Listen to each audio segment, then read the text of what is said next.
Əziz dostlar, pankreatik psevdokistə görə apardığımız əməliyyatdan əvvəl görüntüləri sizlərlə bölüşürük. Yaxınlaşaq. Gördüyümüz kimi, radial kəsiklərdə gördüyümüz həmin bu qaraciyər və psevdokistimizi görürük. Pankreasın cisminin başına keçən yerdə olan böyük ölçülü bir kistik boşluğu görürük, kontrastlaşıbdır. Həmin kistik boşluğu eyni ilə mədənin posterior divarında kiçik əyrilik, mədənin cisminin bu lokalizasiyasında kiçik əyriliyə tamamilə sirayət edən bir pankreatik psevdokist olduğu görünür.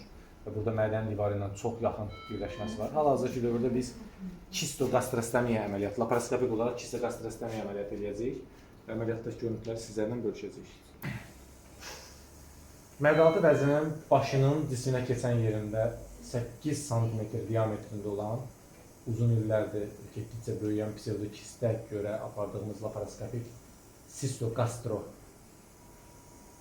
anastomozun əməliyyat görüntüləri sizlərlə bölüşürük.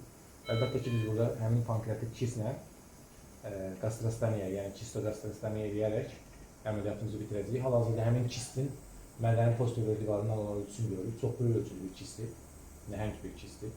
Yəni, və bu görüntüləri az sonra sizlərlə eyni zamanda ekranda tomografik görüntülərində bölüşəcəyik.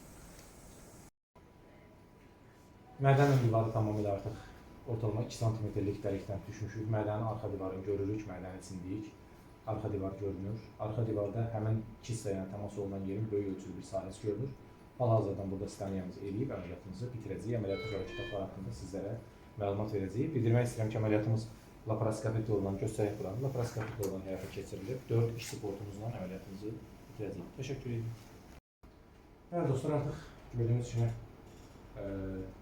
mədənin posterior divarından pankreatik kistin içərisinə daxil olmuşuq. Gördüyümüz pankreatik kistin boşluğudur. Aspirasiyonumudur, tamam. Hal-hazırda yenə aspirasiya prosesimiz davam edir. Tam aspirasiya prosesi davam edildikdən sonra sistogastro stomiyamızı, anastomozumuzu qoyub əməliyyatımızı bitirəcəyik. Əməliyyatımız laparoskopik olaraq həyata keçir.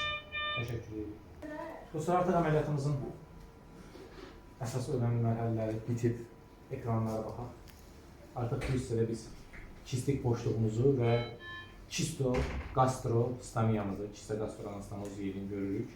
Bu isə mədənin ön divarıdır. Hal-hazırki dövrdə biz bunu da görürük. Posterior divarından sistin ön divarı ilə olan anastomozumuzu görürük. Ortalama 1,5 cm anastomozdur.